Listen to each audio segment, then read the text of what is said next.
What's up guys, welcome back to another patch notes video. We are looking at through the patch notes today. That's pretty much it. We're just going to take a look, see what's going on in RuneScape this week. For the people who are maybe driving to work, maybe you're at work, you want to just listen, or maybe you prefer to just listen to it this way, in-game, while you're AFKing stuff, or doing whatever you're doing, rather than reading it yourself. And maybe you want my opinion as well, so that's what we're going to be doing. But hopefully you find this useful. If you haven't seen these videos before, I do them every single Monday, as long as there's something to share, which there usually is something in there. So if you do like this sort of thing, then do sub to the channel. But otherwise, let's get started. So it says patch week this week in RuneScape. And for anyone watching, like if you got this video suggested later or something, this is the 23rd of January. So it says we're rooting for loot this week as we gather keys ready for Frank's free chest and battle it out in Treasure Hunter. Plus, live streams are back with our first of the year, delving deep into the world of design. Okay. So, Frank's free chest. There are just 9 days left to gather up to 12 weekly keys for Frank's free chest. Earn one for every hour of play and on your first login each day. The chest will finally open next week, starting February 1st. Will you be lucky enough to nab a red Uncharted Isles map? So, if anyone that doesn't know, the red Uncharted Isles map is the fishing rod, the hero's item. Is it Tavia's fishing rod, whichever it is. So that's pretty damn good of a prize if you do get that. So good luck for anybody who does. But of course, I'm going to get one. So it is what it is. You know, it is what it is. Content creator, client, all that sort of good stuff. No, probably not. But you know, it is what it is. Treasure Hunter calendar. Live now. So the current Treasure Hunter, these are the Treasure Hunter promotions upcoming. And I can see something that says new promotion there, so we'll have a look. It says the one that's live now ends January 25th, which is in 2 days, and that's one way you can get the new cosmetics and stuff. So if you haven't got those, this is the time to get them, I guess. But it's Treasure Hunter. All these things are tradable, so you could always just buy them with GP rather than buying keys and gambling for them. So that's probably what I'd suggest doing. But either way, use keys to battle enemies, level up and take their loot. Version of Academy includes brand new cosmetic overrides for Zerg, Horror, Sunshine, and more. Yeah, we've seen those ones last week. January 26th, which ends on February the 1st, is going to be a new promotion called Loot Rooms. Okay. All new Treasure Hunter arrives Thursday 26th. Oh, guys, we got a big game update. We got a new Treasure Hunter promotion. Maybe we usher you inside the Loot Rooms. Pick between 2 types of a chest, just like loot duels. All sorts of chests are on offer, from antique chests to skilling chests, double dragon chests to money chests. You'll get instant rewards from the chest based on type, and a duplicate version will also be placed in your loot room. Once you've opened 8 chests, enter the loot room and open 4 more chests, without the use of keys, from your selection of duplicates. Loot rooms launches on January 26th and ends February 1st. Okay, I wonder if the duplicates have any chance of having rares, or if the items are like more rare in the duplicates, or maybe the duplicate is whatever you got in the first one is what is then going to go in for the second one. So if you got, like, I don't know, a large lamp in the first one, and then maybe the duplicate is also a large lamp as well. I don't know, but I mean, cool, I guess. There you go, if you guys are into that sort of stuff. Live stream calendar. So this is all the upcoming streams for Jagex in the near future, which is Wednesday, January 25th, so 2 days. 5 PM game time is a design Q&A. Lead designer Mod Jack will be joined by J-Mods from across the team to share their insights in the first live stream of 2023. Post your design related questions in our dedicated thread, and they'll tackle as many as they can over the course of the show. So these ones, the Q&As are probably probably the best streams that the Jagex do. In my opinion, I think so anyway, because you get a lot of answers for stuff that, like, you guys are actually asking, right? Like, it's community questions for the J-Mods. So it is definitely pretty good. So if you're interested in that sort of stuff, then head over there at that time. And I'll link this actual post in the description, so you can come here and then you can find the link to the Twitch and stuff, or if that's the easiest way to do it, whatever you need from this post will be in the description anyway. So patch notes, how much have we got? We got quite a bit. Beautiful. So this was patch week, so there should be a lot of fixes in here, right? Death cost update. Corrected death reclaim values for the grimoire, ascension fragments, and fragment arrows and bolts. Ascension fragments went to something crazy like 15k each or something like that. It was insane. They're worth like a few coins. They're not worth much at all, but they went to 15k each, which means some people were looking at the wealth evaluator, and it was saying, like, I don't know, stupid billions and billions amount of gold.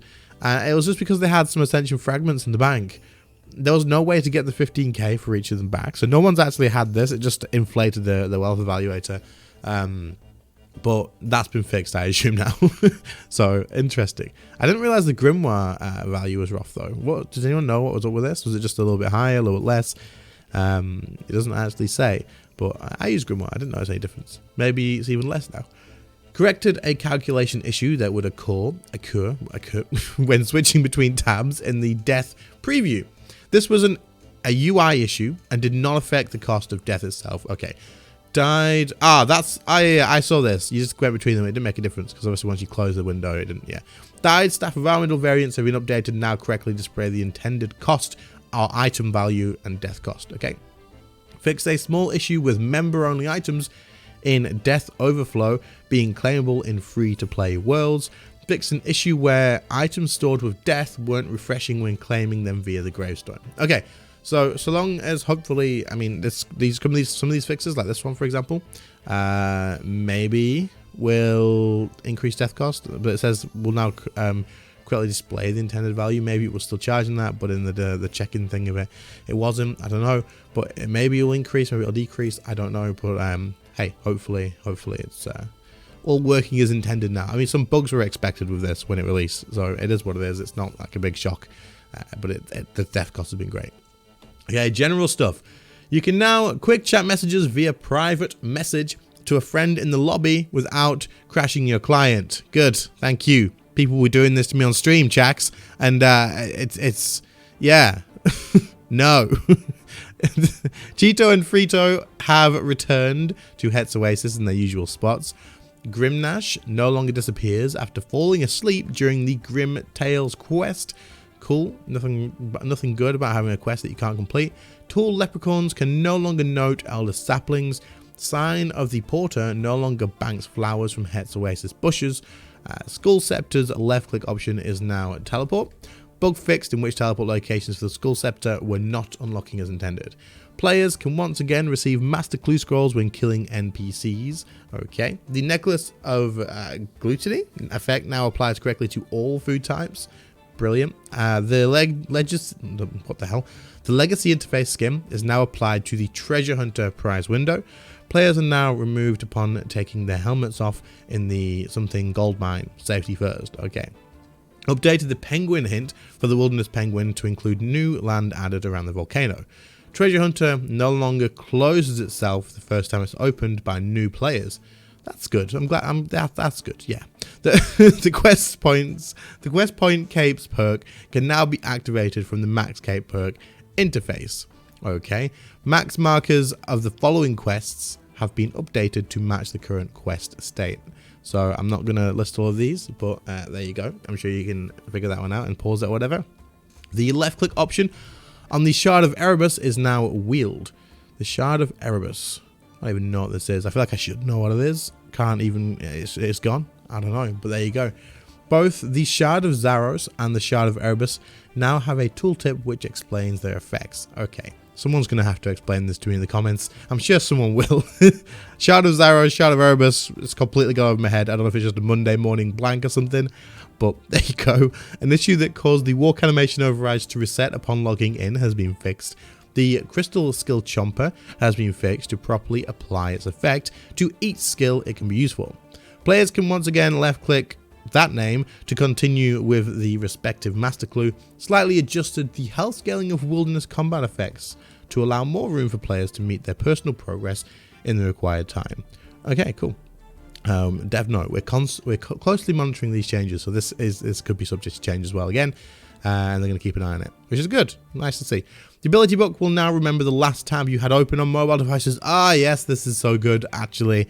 When you play it on mobile, if you ever use the ability books, like the combat book, to not have to use more of your keybinds or whatever, your slots, I guess, your action bar slots, you could use the ability book. But the problem is, if you went to the defense tab and scrolled right down, and then you pressed the ability, once you close that to go back to normal combat, if you opened it again, you would then have to click back on the defense tab and scroll back down again, whereas now it's actually going to remember it. This is good. Hopefully it remembers the scroll bar as well. I'm assuming it probably does, but that's really good.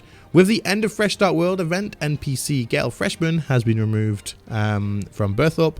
Daily challenge notifications have been enabled for all players on desktop. Cool. Added a loot beam to Chewed Bones. Lovely. Community. This is one of my favorite parts now, in all honesty. Community stuff is very, very cool. What is this? Holy hell. Damn. This is cool. Old Wolf. Holy crap. Nice. We've got the actual, the YouTube stuff.